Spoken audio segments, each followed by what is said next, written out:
What's up, everybody? It's your boy Charles. Charles in this world, just tapping in. I want to do a reaction to a video. It's actually, it's a whole thing that's been going on between uh, Keefe and the rapper Boosie.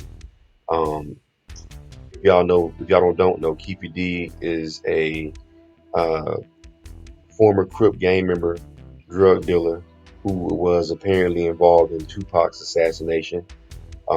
But he had a little warning to Boosie because he said that Boosie talked too much. Let's go ahead and play it, and I'm gonna come back with my reaction. Gotta say to Boosie, get you some business, mind your business, and stay out of everybody else's. And you'll live longer, dude. You know what I'm saying? You always got fucking who stamped you to make you the fucking spokesman for gangsterism.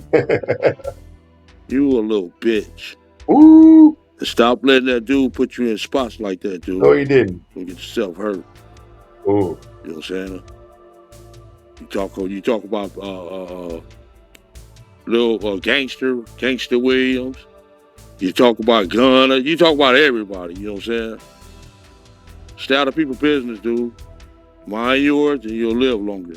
Oh, yeah. That's and a threat, always got something fucking to say. Who stamped your ass? That's all I got to say, Mr. Booth. And wish you luck on your case, brother. You know what I'm saying? And if you don't get 5 years, you snitching. Wow. So that's crazy. That is from Keefe D. His final warning to Boosie. That was on the Art of Dialogue. He did an interview. Oh man, that's crazy. But listen, I wanted to play Boosie's response to Keefe D, giving him the final warning. Let me go ahead and play it, and this is what Boosie had to say. He was on Vlad TV. Day. Let me set it up. Hold on a second. Give me 1 second. Here we go. In connection with the Tupac murder. Yeah.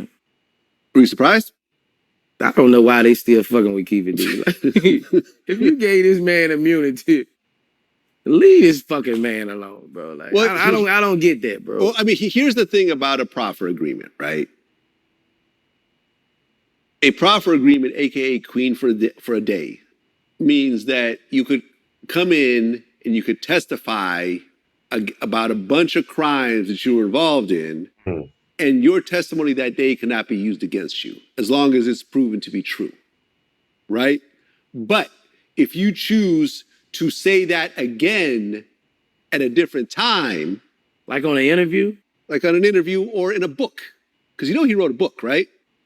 I didn't know he wrote a book. Yeah, my first interview was based on his book.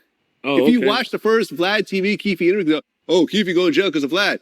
Keefe wrote a book. My whole interview was based on his book. I didn't know that. Oh, yeah.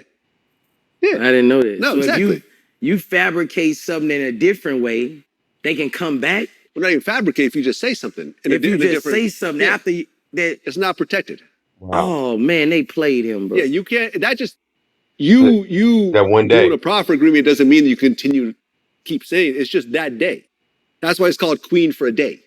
Just that day. So the being that he keeps talking about it over and over again, you confessing now. You only had 1 day they gave you a slate 1 day while you in their presence to be able to come clean on any crimes that you may know of or that you that they can solve.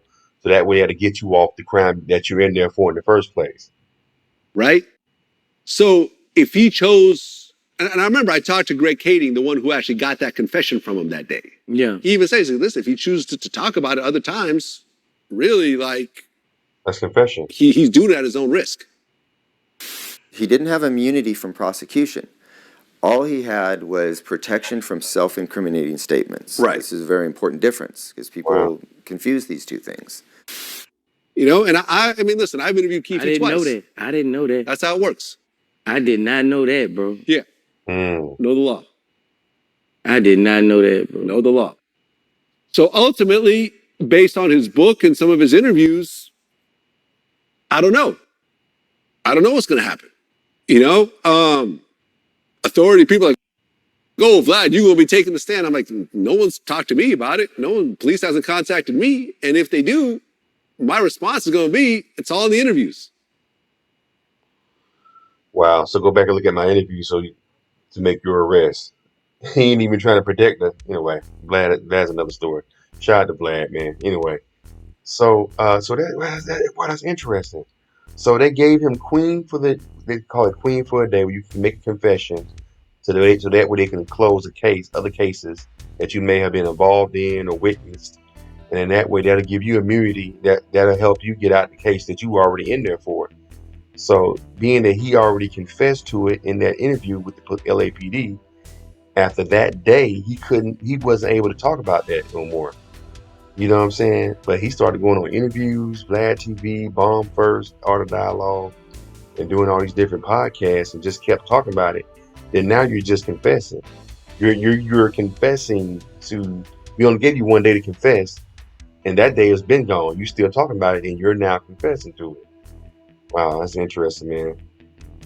Wow. Yeah, Boosie better leave Keefe D alone, man. These cats is real gangsters out here in LA, man. You know, I've heard stories about Keefe D, man. His little crew, people that I know grew up in Compton and stuff like that. Anyway, man. So what do y'all think? Leave your comments and subscribe to Charles and Ed's World. Appreciate it.